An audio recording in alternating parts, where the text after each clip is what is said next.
The floor, brother. Okay, all right, let's get right into it then. So yeah, you know, I do a lot of reflection, okay? And I think that Okay. self-reflection is incredibly important for growth. I think it's a necessary element of growth indeed.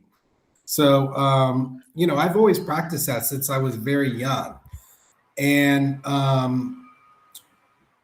one thing that I've been reflecting on lately is how I'm kind of experiencing life right now versus how I was experiencing life 1 year ago and really all my life before that. Okay.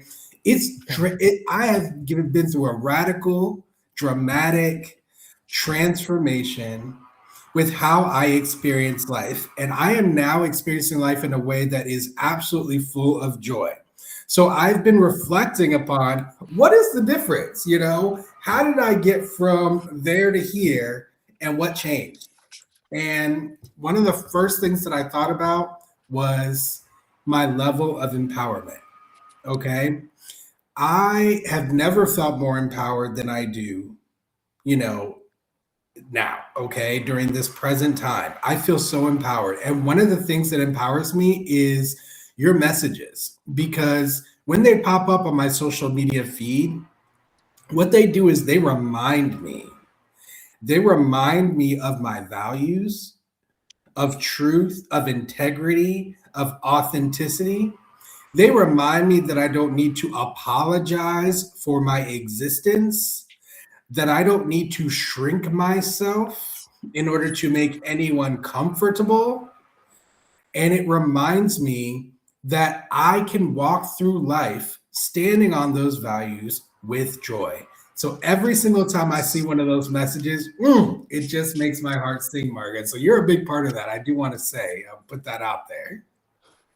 I really appreciate that because it helps me as well to bring me back to the present moment. When you're back to the present moment, that automatically just lowers your blood pressure, okay? And it uplifts your spirits and it shows you, hey, I'm alive despite all of the problems and conflicts and roadblocks that I'm facing right there in this moment. I am enough. And I needed that. Let me tell you, I needed that today, Margaret. Okay, because Okay. I ran into some roadblocks today. Okay, today was not smooth for your guy. All right, it was not smooth today. Okay. Um, I'm as I think you know because I talked about it on a recent live stream. I am working on starting my very first company. Okay, and this company is going to encompass all of those values I just talked about, and also the social justice issues that you talked about in my intro. I'm creating a vehicle where I can professionally live those values, not just personally, but also professionally. Okay. And it's something that I was always not feeling empowered to do when I was working for others. Now I'm going to be working for myself. Right. And so there's absolutely nothing that's going to be stopping me from that.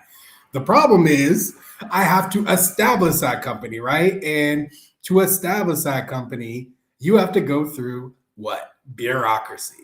And bureaucracy is full of what? Roadblocks, okay? Barriers, other people, getting in the way of what you're trying to do. And I got frustrated today, like during experiencing some of those roadblocks. These particular ones were with the banking system. All right.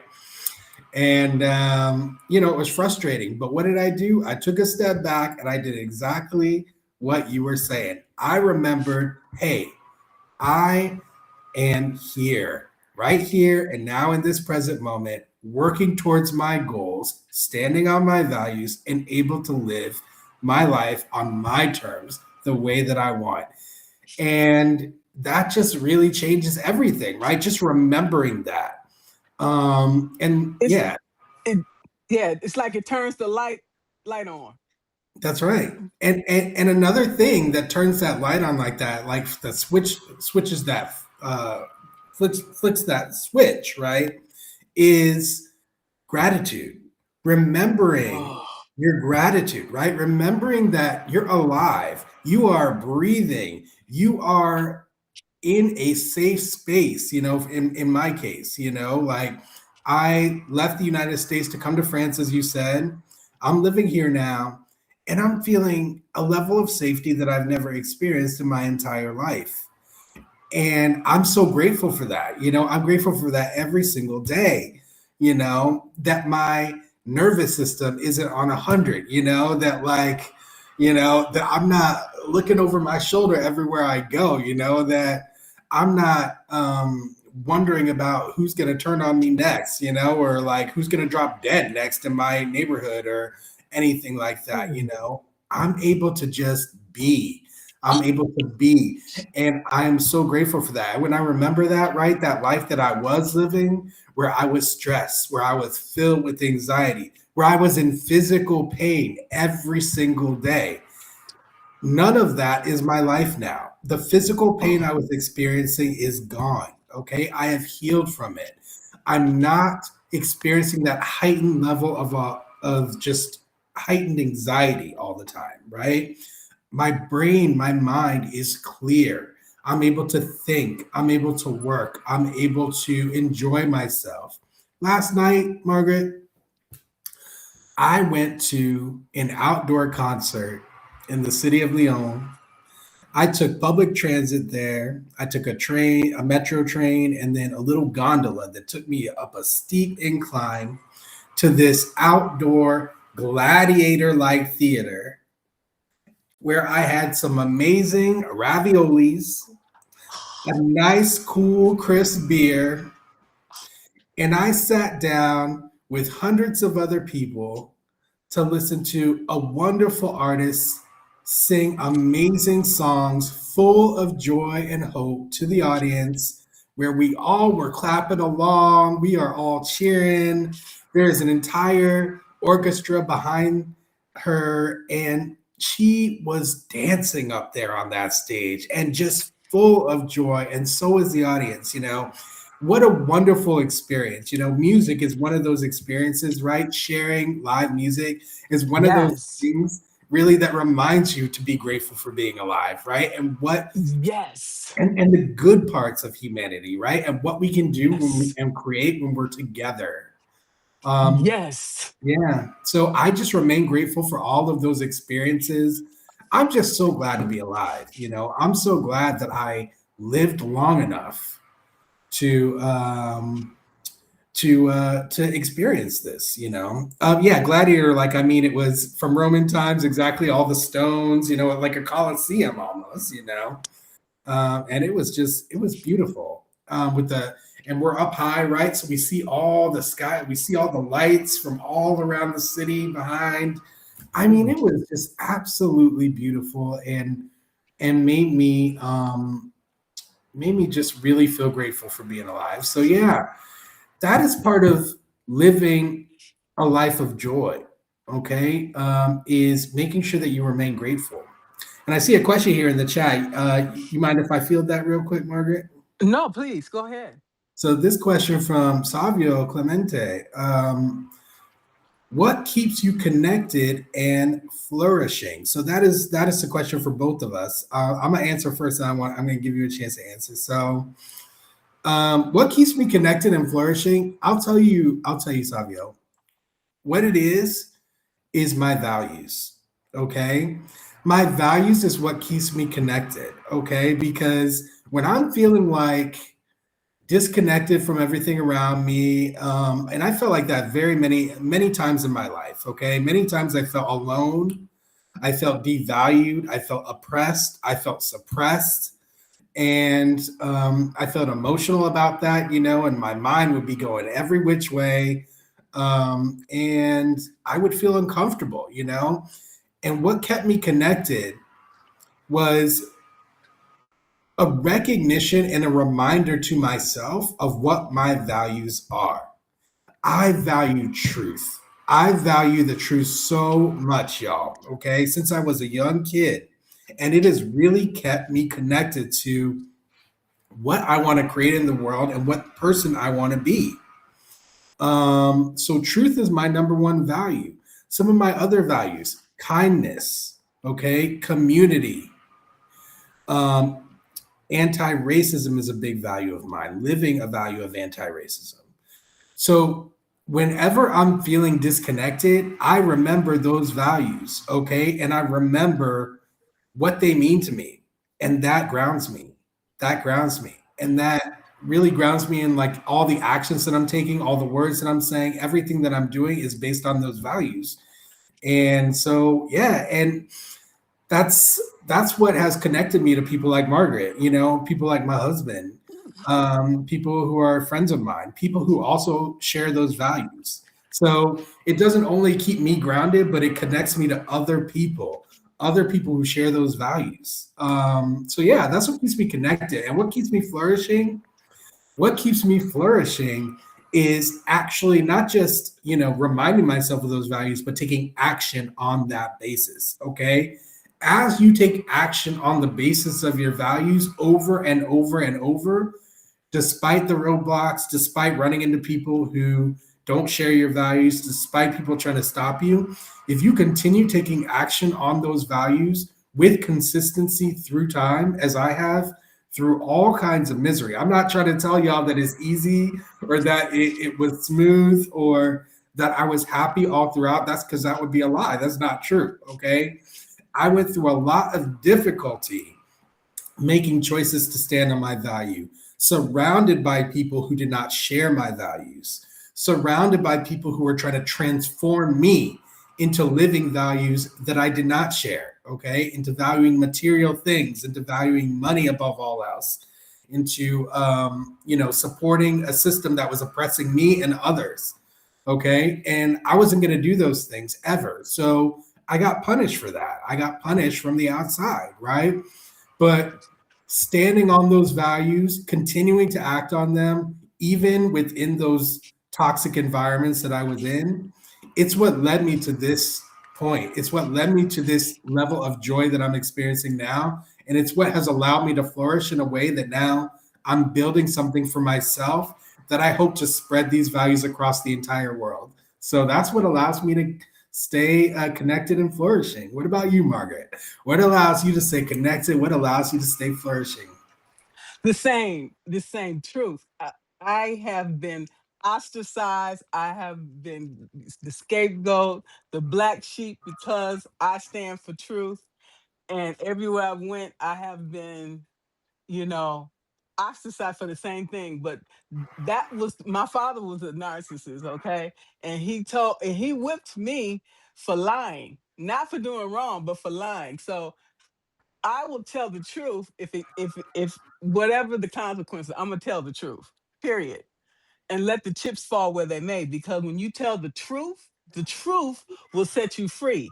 And then I don't have to come back and try to come up with a explanation or a lie to cover up the first lie. And every time you tell a lie, then you lose count. So just tell the truth and be done with it.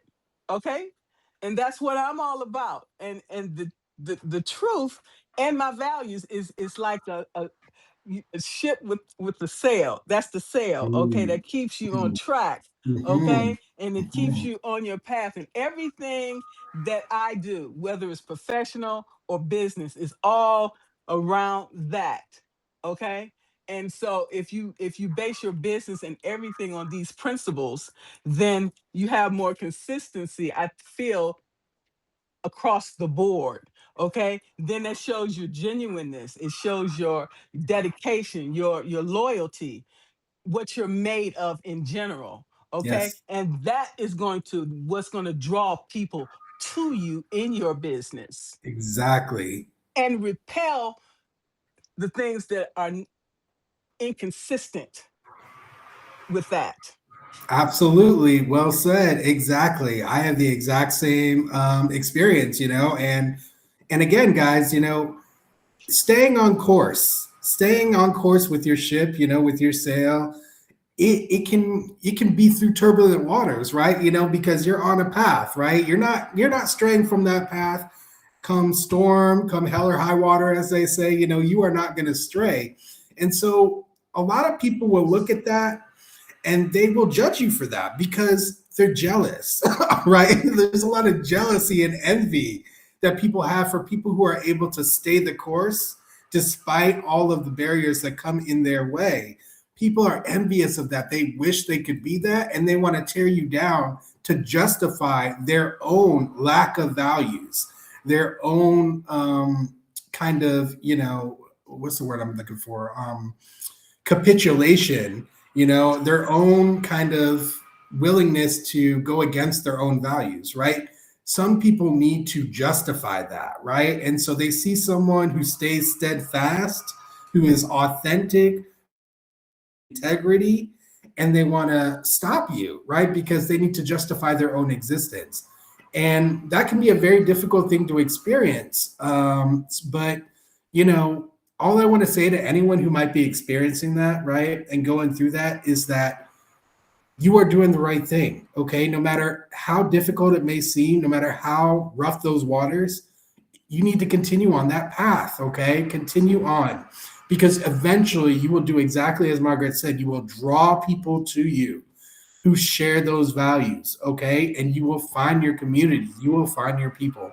That's what I've been doing, and honestly, it's just the absolute best feeling. Nothing beats it. Nothing beats experiencing, sharing life with people who share your values, acting in concert with people who share your values. It opens up so many possibilities, okay, for your life that weren't open before, okay? We are social creatures. We are people who need to collaborate in order to build, okay, in order to make things, in order to create.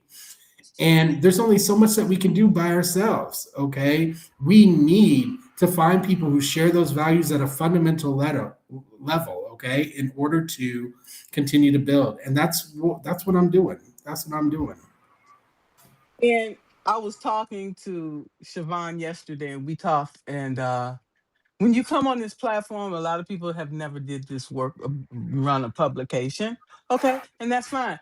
I started November 24, and it took me almost to this point to figure out, oh, this is community, and this is how I want to go about building it. And we have to give each other the space and time to develop these things. Okay, through our intuition, through our expertise, through our gifts, through the people that we meet and come in contact with. So uh, I think doing this organically is better, and not putting so much pressure on ourselves, and giving ourselves some grace. Oh Okay. yeah. Okay. And so I sit in silence a lot, and to try with myself, meditative states, music, different things, and even going out in nature. And Mm, uh and you signs will come to you, ideas come to you out of nowhere, and you're mhm. able to create whatever it is that you want to create. But you have to get rid of all the noise and all the things that are no longer serving you, in order to be in that space. Okay. That's well because if said. you're because if you're troubled and worried, and I have all these, and you're tied up in a knot, you're not going to be in a space to be able to create. Okay, it's just not Well going to said. happen. It reminds me of my social media arc, I'll call it, I I never wanted to get on social media to kind of find community. That was never really an intention of mine. I actually first started joining social media because I was actually doing the very first time is Facebook I joined, okay? When Facebook first started, I saw it when it was only available to college students, right when it first popped off. And we were seeing everyone join. I remember sitting with my colleagues at the School of Nursing when I was working in the University of Rochester at the time. And we were watching hundreds of people join at a time. And we were like, oh, wow, this is going to be big. And I did not join. Okay. I did not join at that time. I was like, no, I'm not doing that, because to me, live and in person was where it's at. And I still feel that way to this day. And we can talk about that. But like, Okay. I was like, you know what? I'm not going to do that. But some years later, okay, maybe like 2 years later or so, I did end up, or maybe a little bit longer, but I did end up joining. And I ended up joining because I was running a program for students to help them sign up for financial aid so that they could go to college, okay? Especially Okay. undocumented people, because it was difficult for them to figure out how to fill out that documentation when they weren't documented, right? Right. So I was running this program and I needed volunteers. Okay. And so I was like, okay, well, the best way for me to get enough volunteers that I need is for me to get on social media. And that's why I did it. And that's kind of how I continued using social media through the years. It's like, okay, I'm doing something in reality, right? For Mhm. instance, when I first started the Contraband Wagon, for those who don't know, that's the name of my Substack, the Contraband Wagon. That's the name of my YouTube channel. And it's a kind of space, exactly as Margaret was saying earlier, a place where I give people space and grace to have the conversation on race. Okay. All right. So that is what it is, so that people can decondition themselves from dangerous ideologies that have programmed us to move against our values. That's the work that I do. Okay. And so I use social media in service of that mission.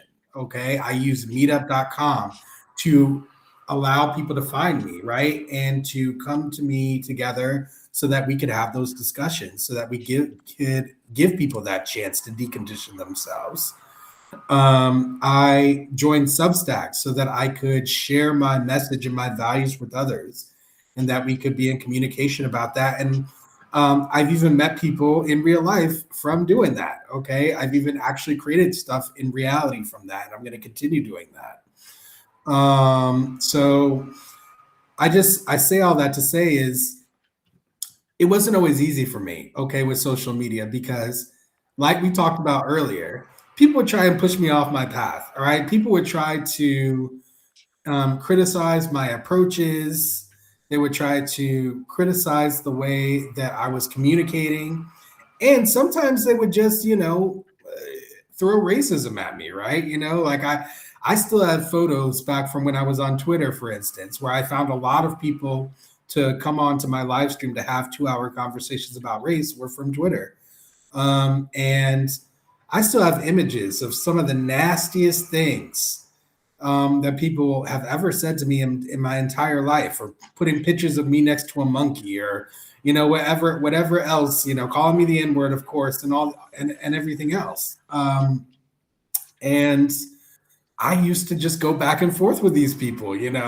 I used to go back and forth and get drawn into these battles, these meaningless battles that did not align with my mission, that did not align with my values. And I needed to go through that. I needed to go through that experience to self-reflect and realize, you know what? This is not serving me. This is not bringing me joy. This is not aligning with what I'm trying to do. And I need to let that stuff go.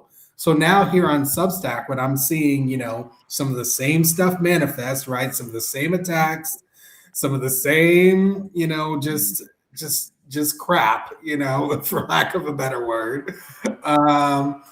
It doesn't impact me. I clock it, I keep it moving. I keep it moving. I do not engage. I move on.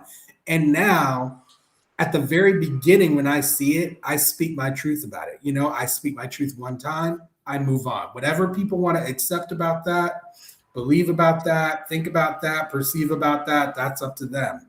I have said my piece. I said my truth. I put it out there. It's out there for everyone to see. And as I said, when you put yourself out there for everyone to see, the people who you want to see you, the people who share your values, who believe in the same things you do, they're going to see you clearly. So, yeah. I appreciate that because, I was bullied as a kid. And if you don't stand up to a bully, they're going to keep coming at you. So I'm going to confront them up front, get it over with, and then move on. If they come back the second time, then they just get blocked. Oh, yeah. Okay. I use that block button liberally. All right. Liberally. I do not hesitate at all at this point. Yeah. And I used to not block people. I don't know what I was thinking back then. I like my past self, but I was telling myself that I don't know, somehow that I was losing, or that I was giving them something if I blocked them. Like, I don't know. I had this kind of warped way of rationalizing why I shouldn't block people. But yeah, all of that is out the window now. If we are not aligned and you are not going to accept that we are on different paths, then, and you're going to keep coming at me, then you're going to get blocked. Okay. Because I said my piece. I said what I need to say to you. We're not aligned. We don't share the same values. We're not trying to create the same future. And so, so what do we have to communicate about? What are we continuing on with this for? Right. And that's where I'm at now. And let me tell you, it's a much more peaceful existence and it's a much more joyful existence. So I love that. That's why that smile is on your face and mine too. Okay. Exactly. Okay, the thing of it is with social media, okay, being an introvert, a lot of us are on this platform. Okay, we are introverts, and many of us want to probably limit our conversations in general. Okay, here's the content. Okay, take what you need. Bye. Move along. Okay. Mm-hmm, So mm-hmm. so the thing of it is when you selling a service and when you're trying to build a community, you can't have that attitude because No, you can't attract the type of people that you want. So we need to take that in consideration. How you want to show up. Okay. Um, the way you show up is the way people see you. that's right. Okay. And so we need to take that in consideration. That person might like, oh, they were shitty today. I'm not going back over there. See what I'm saying? So we have Mhm. to be careful what we say, how we say it, okay? And be consistent, That's okay? If right. you want to build this community, okay? Yes, Sometimes I don't want to talk, but I talk because I'm building a community and we talk about reciprocity, okay? If you want uh people to like you or whatever, you have to put in, okay? You have to do the work, okay? Nobody just gonna fall out of the sky and they're gonna like you. Like I said in one post yesterday, everybody has subscriptions. Why do I need to buy a subscription from you? Okay? Just because I find you interesting doesn't mean I'm gonna buy your subscription. Okay, we need to take all of these things in consideration, give and take on both yeah, sides, right? 100%. And showing up with authenticity, like you said, that's the most important part, right? Like, Yes. even if you don't want to talk someday, right? You could talk about not wanting to talk. You could talk about not wanting to talk. People will appreciate that. The people who value authenticity and integrity are going to appreciate you being like, you know what? I'm just not feeling it today. I'm not feeling it today. I'm telling you, I'm sharing that with you. Okay. Because when you share authentically of yourself, it makes other people want to share authentically of themselves. It makes them feel comfortable. It makes them feel safe. Okay. And indeed, people are safe with me. Okay. Because that's the kind of person I want to be. I want to be a person who people can come to, can communicate with, and I want to create that environment. That's part of my values, right? As I mentioned earlier. So for my business, I'm making sure that on my website, people understand that creating an environment of safety, okay, is something that is extremely important to the work that I do. Why? Because I am dealing with a very emotionally charged issue, a very emotionally charged issue in the subject of race, in the subject of white supremacist ideology. Because when we are raised, in this toxic environment where this ideology reigns, runs throughout the land, throughout all of our institutions, throughout all of our professional and personal lives, all right? When you are raised in such an environment, you have to accept that you were betrayed by your environment, okay? That you were damaged by that environment, and that everyone around you encouraged you to embrace that toxicity. That is a very, very, very difficult thing to accept about our reality, okay? And I understand that it's difficult, okay, because I had to do it for myself. So when I'm considering, what kind of environment do I want to create to allow people to go through that process of reflection, of accepting that betrayal, of moving past it, of dealing with all the emotions that arise when you have to come to terms with that. Safety, creating an environment of safety, being a place that people can come to and feel like, you know what? I can go through these emotions. I can feel what I'm feeling. I can tell my story and not be judged by it, right? That is the core of the environment that I want to create with the contraband wagon. So, yeah, like it all comes back to values. It all comes back to how you want to show up. Like you said, when you show up with consistency with people like that, then more and more people will start to see you as the person you actually are. And the person I am is someone who values truth, someone who values kindness, someone who wants to be a safe space to build community, to create a better world with less toxicity on the basis of these dangerous ideologies that have betrayed us all, you know? Yes, because when we're talking about the toxicity, it starts with the federal government. And you can see it. You can see it. You know how it reverberates, or the domino effects of these things, and why community and connection is even more important, because these things are going to continue to worsen as time goes on if we don't stop it. Yes, You got all these, like, you got a boat, and you got all these holes in the boat, and you trying to plug all these holes so you can keep afloat. Well, that's a lot. And you can't do all that by yourself, no okay? way, no way. Yeah, it's like a cartoon trying to plug all those holes that are popping up, right? And yeah, you need community, and in this case, I think we need a whole different boat. Like I think we need to build a brand new boat, and so that's what I'm trying Yeah. to do is carve out a brand new space, right? Something that does not exist, especially not in the United States. I always ask myself, and I always ask myself this, Margaret, when I was starting to do this work and create these conversations on race. I was like, where can people actually have these conversations? And I struggled to answer that question. I was like, can they have them at home? I'm like, not most people cannot have these conversations at home because they don't have anyone who has deconditioned themselves from the ideology at home. A lot of people are being taught to accept the ideologies of oppression at their home in one way or another, to accept this extreme version of capitalism that dehumanizes people, to accept that some people are better than others, some people are greater than others, to Based accept on what? Based exactly, on what? exactly, based on just story time, stories and narratives and stuff that is not real. Okay. And S- mhm, something this I just thought about. yeah, Okay, we have been taught to self-abandon ourselves from birth, yes, yeah, right? we have, because No, we, no we're wonder there's so much dysfunction. Sorry. yeah, no, you're exactly right. We're encouraged to slot ourselves into a system that already exists, that's already broken. That's what we are done. And I always bring people back in the race context to, you know, think about what happened when you were born.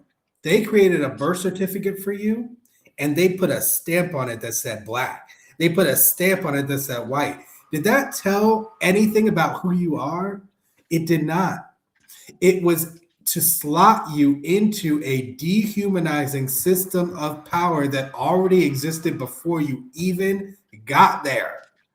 And from that moment, when they stamped that on your birth certificate, the entirety of the environment is designed to try to get you to accept that slot.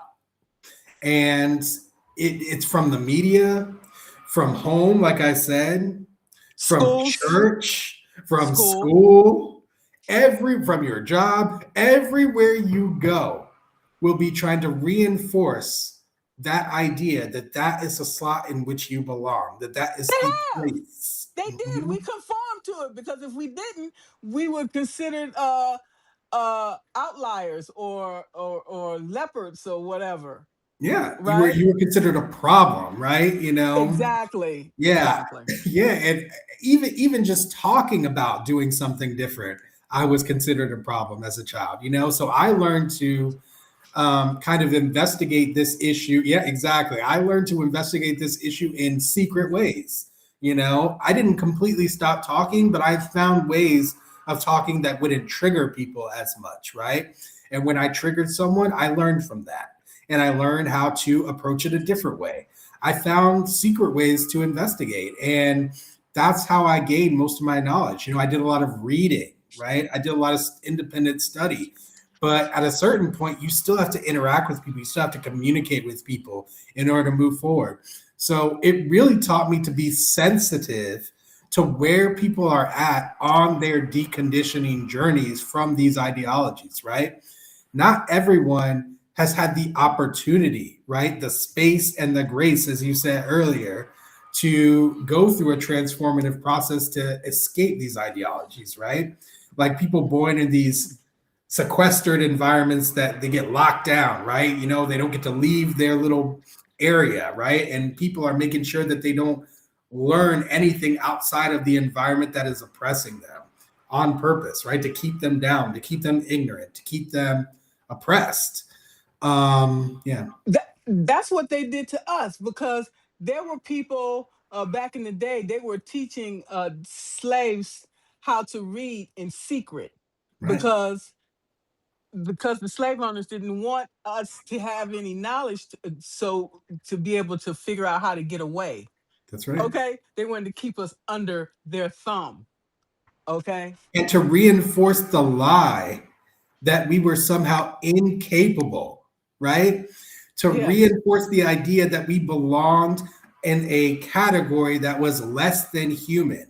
Because if we were able to read like they could, if we were able to think critically like they could, if we could build businesses like they could, if we could get degrees like they could, if we could save lives like they could, if we could build people up, then that meant if we could play music, write poetry, if we could create art like they could, then that would mean that everything that they built on the foundation of racial hierarchy was a lie. And they would be forced to come to terms with that. Everything that they built would come crumbling down, right? And that's exactly what a lot of people are experiencing right now, right? Because, you know, against their will, they were indoctrinated into believing that, right? That hey, white is right. That means that you are smart. That means that you are capable. That means that you are a critical thinker. That means that you are better than other humans who are not racialized the way that you are. And a lot of people have never questioned that belief. A lot of people have never had the space and grace to wrestle with that belief. But, you know, a lot of people have been living in a reality that contradicts that, right? And so you end up in this place where you're told you're superior, you're told you're good, you're told you're all these things, but you feel terrible and you start hating yourself. And then you start hating others. Then you start creating violence. And then you add to that toxicity, right, of the environment as it already was. So we got to stop this vicious cycle. That is the work of the contraband wagon. Stop this vicious cycle. And you know what? While people imagine that going through this transformative process of deconditioning is not worthwhile, is too difficult, is something that won't actually matter or change anything, that's not true. What is on the other side of deconditioning yourself from these ideologies, from these lies, from the betrayal, from the toxic environment? What's on the other side of that? It is radical joy. It is radical joy, the topic of today's chat with Margaret, y'all. Okay, that's what's on the other side. Connection with human beings on a level that was not possible before you decondition. Okay, connection with people on the basis of values, where we can create a whole new different world. Okay, this world right now that we're experiencing, this country in the United States that we're seeing, it is chock full of violence. It is chock full of Hate. dehumanization. It is chock full of hate, exactly. And people are Injustice. literally preaching hate from the pulpit, y'all. And so if we want to change that, if we want to transform this country and the world, okay, and stop this hate, stop this violence, we have to start with ourselves. That is the first place we have to start. And as difficult as that may seem, and as, you know, distasteful as it might seem to people, or as inconsequential as it might seem to people, you know, I always get people who say, who come to me on the show and they're like, oh, I don't think I have anything to add. I don't think I have anything to say. I don't think I have anything to contribute. That is not true, y'all. because transformation starts with you. It starts with you individually. And that's where I started with myself. I'm not out here trying to facilitate transformation for others without having done the work myself. Okay. I'm literally facilitating the same transformation that I went through individually, personally, through the trials and tribulations, through all the emotions I'm going to guide people through all the difficult thoughts and feelings. And I just trying to be an exemplar for people to understand that on the other side of that, there is something so beautiful. It's this gratitude for life, this radical joy, this experience that connects you to people on a level that you simply cannot reach without transforming in that way. And so, yeah, I just want to share that with as many people as possible and give as many people a chance to experience it, because it's just a wonderful thing. It is, and it puts us on a different frequency, a higher vibration to where we can elevate beyond our wildest dreams. Yes, yes. And you know, when you say beyond your wildest dreams, I want to put that in even different words that I Okay, use, which okay. is beyond the scope of our imaginations. It's exactly the same thing that you're saying. Beyond the scope of our imaginations. We forget sometimes, right, that our imaginations are limited. Our individual imaginations are limited. They're limited by our experiences. They're limited by our knowledge. They're limited by Our our environment, our exactly environment. by our environment. And so our imagination gets bordered, right? Borders get drawn. And the way we can explode those borders and open it up to places that we could never imagine before is through this kind of transformative awakening that people like yourself, people like me are offering, right? Helping people Absolutely. realize that you can live life without these chains, without these Yes. oppressive forces dictating how you react, right? So many people are out there just reacting to all of these things that are coming from outside of themselves. I'm not reacting, y'all. I am not living that way. I was living that way for 40 years of my life. Okay. I'm no longer living that way. And let me tell you, people tell me that I'm aging in reverse. Okay. People tell me that I'm Yes. aging in reverse. All right. And I feel that because I have never felt more empowered. I've never felt more grateful for life. I've never felt more joyful about life. Yes. And let me Okay. tell you why. Let me tell you why. What we have to do is we have to open our hearts and we have to open our minds. And that brings so much joy because then you see things from different perspectives, you Yes. know? And that is wonderful thing because that was Barbara Streisand, I think. She said people who need people are the luckiest people in the world. Mm, I Okay? love that. I absolutely love that. You know, people who need people is everyone. Okay. But if you are lying to yourself and you're saying, I don't need nobody, guess what? You're not going to find joy. You're not going to be joyful because you're not in alignment with truth. Okay. And when you're fighting against truth, you cannot be happy, y'all. You cannot feel joy. Okay. You're going to You know feel, why? go ahead, Because tell me. love conquers hate. That's right. Love, guys. Love is Mm. what you get when you're in alignment with truth. Okay. Oh, You yes. feel divinity. All right. You feel resonance with truth. And if you live that way and you accept it, even when it's uncomfortable, okay, even when it's difficult, you're going to see that all those messages that come up in your mind telling you no, no, no, no, no, reject truth, like go this other direction, oh, it's safer that way, it's more comfortable that way. All of that is noise. All of Ye- that is not real. Yes. And we need to have faith in the process and faith in our abilities, our expertise, and our knowledge that we take that leap of faith off of that cliff and knowing that you're going to land on your feet. Yeah, and I think that's one of the most difficult parts for people is a leap of faith, right? everyone has to take a leap of faith to go through this transformation because you have to believe in something that you cannot imagine.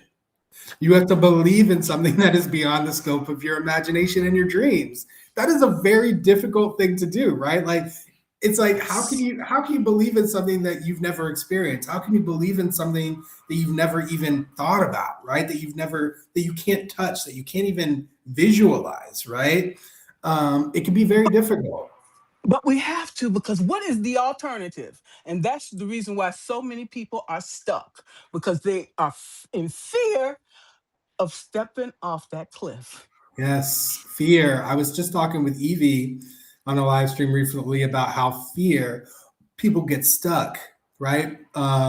They get stopped from being stuck in fear, right? And they let fear stop them from doing the things that they know that they should do. And I used to be like that myself, you know. I used to be afraid of living internationally, like living and taking the steps to live in a different country. I used to be afraid of quitting my job, right? And not having an income that was steady, right? And allowing me to pay my rent and this and that. I used to be afraid of standing on my values in the face of these toxic people, these literal demons who are out here trying to destroy me, grind me into dust, right? I was facing fear in every which direction. And I continued to suppress what I knew in my heart I needed to do, which was take that leap of faith and do these actions. And once I did, y'all, and it took me years, okay? It took me years to get there. But once I did, that was when I actually started living, actually Yes. living, Yes. okay? And I realized that I was not living before, okay? I was surviving. I was surviving something. I was not living. And so, yeah, this new way of existence happened because I was sick of letting fear stop me. And Evie, you're right. It took courage. It took a level of Yes. bravery, and it took humility as well. It took me recognizing that, you know what? There's stuff out there that I just don't know about. There's stuff out there that I haven't experienced. There's stuff out there that I just that is not in my purview as the person I am now. But I can see that there are other people who are experiencing something I never have.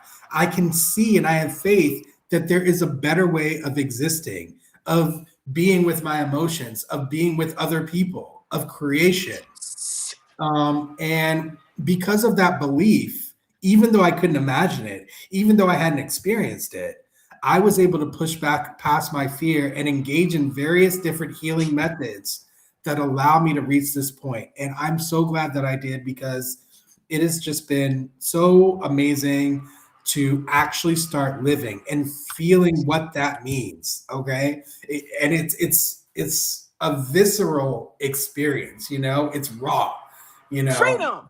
It's Yes, freedom. it's freedom. Now, when all of those things that used to trigger me, you know, I also had a narcissistic father. He used to trigger me so bad. I'm gonna tell this one story about him. Okay, so Okay. I used to, I used to just cry, you know, thinking about the relationship with my father that I imagined that I should have, right? That I didn't have. And I felt like I had lost something, you know, that I was being denied something that, and so when I would engage with him, and even a lot of times when I wouldn't, when I would just think of him, my emotions would go haywire. You know, again, my anxiety would be so high because we did not have a good relationship. We did not have a loving relationship. You know, we did not have one where we saw each other, where I was recognized for the person who I was, right? Um, and then all of that changed. And I'll tell you one recent story. So we were one of our last lunches before I moved to a different country. We're sitting across the table from each other, and I'm telling him about my reasons for relocating out of the United States, you know, that I want to get some separation from the level of toxicity that I'm experiencing in the country so I can get a certain level of peace and build my power so that I can help people decondition, right? Right. And somehow in his mind, he equated me to Donald Trump. Okay, yeah. What? Yeah, somehow he got there. He said, "You're just like Donald Trump. Oh, you think you know it all? Like, you think this and that. Like, yeah, like, and he goes, "You're just like Donald Trump." And you know what? In the previous me, Margaret, the previous me, that would have hurt so bad. That would have sent me into a tailspin. My anxiety would have hit the roof. My emotions would have gone crazy. But you know what? None of that happened because I had healed. I had transformed. No external force, even him, the person who raised me, could shake who I was and what my values were and who I knew that I was. And you know what happened when he said that and I did not react? He did not see me get that anxiety. He did not see all that reaction that he was used to seeing. It shook him. It shook him. And it changed the entire dynamic of how we normally interact. He was had an expectation for how I was going to react that did not arise, and he was shook. I could visibly see this man shaking. I have never seen that from him. Okay, That's some growth.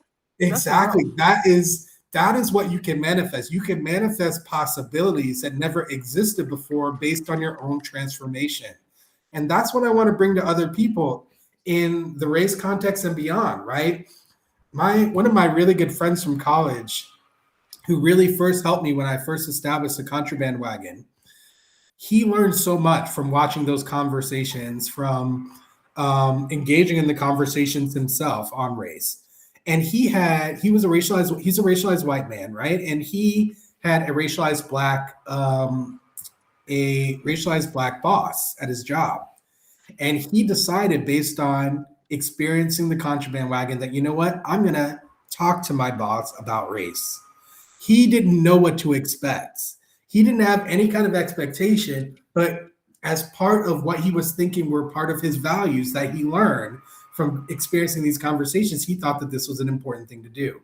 Let me tell you, what he experienced from doing that was far beyond his expectations. He said he became closer to his boss. They had a 90-minute conversation. His boss exposed all kinds of personal stories and whatnot about his experiences with race that really gave him insight into the person that he was and the life that he was living that he did not have before. And a level of trust was built there because of the curiosity and the inquiry that he showed. And he was like, I feel closer to him. I feel like we're able to work stronger together professionally and that I can build a more personal relationship with him. And he was so grateful and happy that he did it. And that experience of gratitude and of joy that he experienced is something that most people, it's beyond their imagination in the race context. They cannot even imagine that having that conversation with someone could lead to that level of joy. And so that's what I want to facilitate. I have heard stories like this before. I don't know if it maybe was on TV. For example, it was some guys in jail. Okay, they was on a crusade to try to turn some of the Ku Klux Klan members there into, you know, race relations. Try to improve these relationships. I think wasn't that Klansman movie about that? That black Black guy. Panther. Yeah, wasn't that about that where he went in and tried to, to convert? Um, I don't know, but it reminds me of Daryl Davis. I don't know if you're familiar with him. He Tell was a us. he was a musician. He is a musician, and he would go around and perform, and Klansmen would come and hear him perform. And because he played music, his style of music was one that really resonated with a lot of these Klansmen because he played like a white musician who they respected, who they liked, right? And so music became the bridge to open up a conversation with them around race.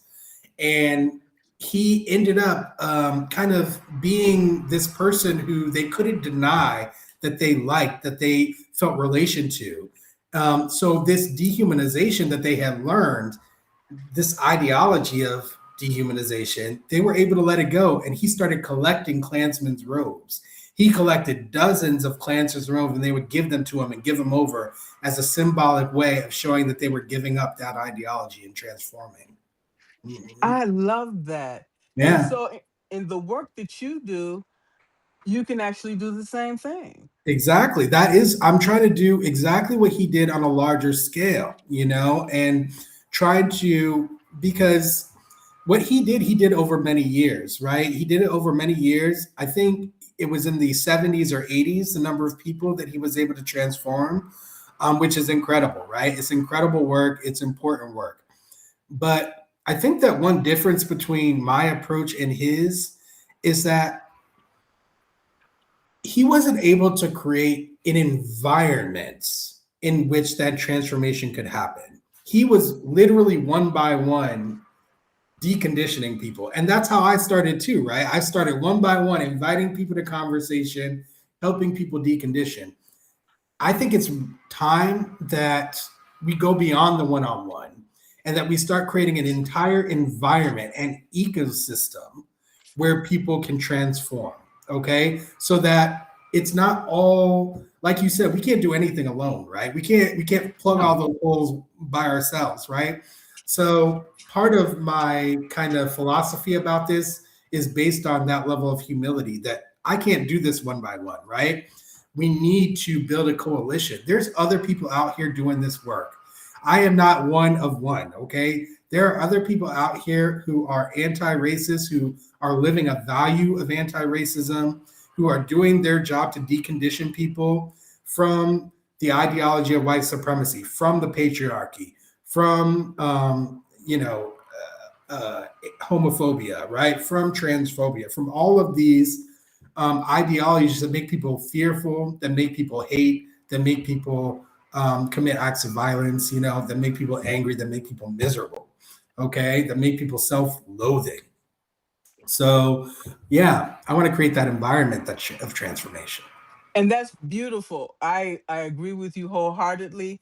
Being in the service arena, okay, people have to want to change. If they don't want to change, we can't make people change. I just want to say that, It's really okay? important. It's really important, right? Like, I'm a fellow with the Global Curiosity Institute as well. I don't know if I mentioned that to you before, but these are people all over the world who have embraced curiosity, and want to spread that across the world, because curiosity, right? Curiosity is not something that you can give to others. It's not something that you can give to someone. People become curious and then they find you, right? And then you can help that curiosity blossom. So it's exactly what you were saying about change, right? You can't force people to change the same way you can't force people to be curious. But if curiosity exists, then you can be an open door that people can walk through. Okay. And that's exactly what I'm trying to create. I'm trying to create as many doors for those people for when curiosity strikes, for when those seeds that have been planted start to bloom. Okay. So, yeah, absolutely. And that's why you can't do this work alone because it's too much. Yeah. Yeah. And it's important to remember that there's a limit to what we can do, and the limit Exactly. is other people, right? Like, it's up Yes. to them. Like, they have to decide. And for me, all I want to do is be a beacon, right? To be a star, to be a light out there for people to find when they're looking for light in the darkness. That's all I want to do. That's all I want to be. I'm not trying to give people anything that they're not looking for, right? Just yesterday, someone was like, you know what? I'm not looking for what you're trying to offer me. And I said, okay, no problem. That's perfectly fine. I accept that. I'm not trying to push myself on anyone. I'm not trying to push my thinking, my ideology, my anything on anyone. All I'm doing is offering people an open door for people who are curious about walking through. That's amazing because if you try to ram something down people's throat, they're going to run the other way, and that's what this government system is trying to do, and that's why we're repelling it, and for good reason. So I like what you're doing, and we talk about how to get in contact with you because your identity is actually changing because of your relocation. That's right. Yeah. So I'm in France now. I am building a French business. I'm in the final stages of doing that. Hit some roadblocks today, but we're going to get over them. Got an appointment tomorrow to try to make that happen. But y'all, you can still reach me. You know, this is a technological age, and I am reachable all across the world by anyone. Okay, all y'all got to do is DM me here on Substack. You can email me at thecontrabandwagon at gmail.com. Okay, you can go to my website, www.thecontrabandwagon.com. You can let me know that you want to have a discussion or that you're interested in my services. Okay, and I'm going to be creating a website soon once this company is established. Okay, the next step is to create a website that is going to, like I said, shine that light even brighter, open that door even wider to show people and entice people who are curious to step through it. So keep watching me, guys. I have my Patreon as well. Okay, it's free to join. I do have paid supporters. So if you are really resonating with what I'm saying, if you believe in me and you want to support me financially, okay, I always put my money where my mouth is. Okay, that's what I do. That's how I operate. You know, I was just interviewing a political candidate the other day who I believe in, and right then and there, boom, click, click, click, I donated to their campaign. Okay, that's how I operate. So if that's how you want to operate, if you want to support people who are living the values that you believe in, who share your values, then please consider joining my Patreon as a paid subscriber. The minimum is $3. Okay, $3 a month. It's www.patreon.com/thecontrabandwagon. Okay. And I regularly post there. I haven't in like a week and a half, but that's going to change very soon. I've just been experiencing life so much, y'all. I haven't had time. Okay. I've just been enjoying, you know, sitting in my joy and reveling in my joy. So, but yeah, I'm going to share it with y'all, all the contrabandits on my Patreon soon. So stay tuned. We love you, Will. You got some comments down here. Survivor's story and Jason here. You wanna answer those or comment? Oh, let's see what we got here. Oh, you sent a direct message along with Deidre. Oh yeah, absolutely, Jason. Thank you so much. Jason has been such an amazing supporter. You know, he put both of us in his, what was it called? Heroes of the Resistance or something, I think it was. But like he put both of us in there, and I just appreciate you, Jason, for seeing me, recognizing me, and amplifying my message. I appreciate that so much. And of course, I will be answering any DMs that people get. I have another live stream that's going on tomorrow with Chris Resist. How did that get arranged? He DM'd me. He saw another live stream I did. He DM'd me. He wanted to speak. We're going to be speaking about race. Okay. We're going to be digging into it. He was curious. Okay. He came to me. I did not come to him. He saw me. He saw what I was talking about. And he was like, you know what? I want to have the conversation. And that's how it works. That's how it's been working for me for years. And I'm going to continue down that path. I will never be trying to force anything on anyone. People come and I will open the door. And that's how it's going to be. Yeah, people, we have to use our platform to raise the issues that we are championing. And I champion that as a coach and that helps marginalized leaders. Absolutely. You know, that's how we rise, by uplifting each other. Okay. And if I can support you, hey, I will gladly do that. Okay. You're doing that right now just by giving me this platform, just by having this conversation with me, Margaret. And I was so glad when you reached out. I was smiling ear to ear when you reached out, because I love, like I said, I absolutely love what you're doing. You are empowering people with your message, with your messages daily. I mean, you're empowering me, and I know I'm not your target audience per se, but like I am just loving what you're putting out there. And I know that a lot of other people are benefiting from the wisdom and the lessons that you've learned that you're sharing with other people. So I'm grateful for you. I'm grateful for all of you guys in the chat who have taken the time to listen to me and my kind of testimony here. And yeah, I hope to see a lot of you in the future as you continue to follow my work. I'm out here, y'all. This is my lifelong endeavor. Okay. This is what I'm doing with the rest of my life, is what I've talked to you about today. And so you are seeing me just at the very beginning stages of this, and it's just going to continue on and on and on. I just also want to encourage each and every one of you all as well. All the work, the powerful work that you're doing, Evie and Brandon, and each and every one of you, keep shining your light. And that's how we make a difference in this world, each and every one of us, and coming together collectively, then we can help each other rise as well. Thank you so much. Yes, thank you so much. I appreciate all y'all. You know, there's so many of you guys who I've connected with, and I'd love to connect with more of you. So, like I said, if you resonated with me today, feel free to reach out. I would love to hear your story. I would love to connect with y'all. I would love to even collaborate with y'all. Okay. I am open for collaboration. I am open for community because that's part of my values. All right. Likewise. Thank you all for your time, and enjoy the rest of your day or night wherever you are. Thank you. Bye, Bye bye. everyone. So long. Bye.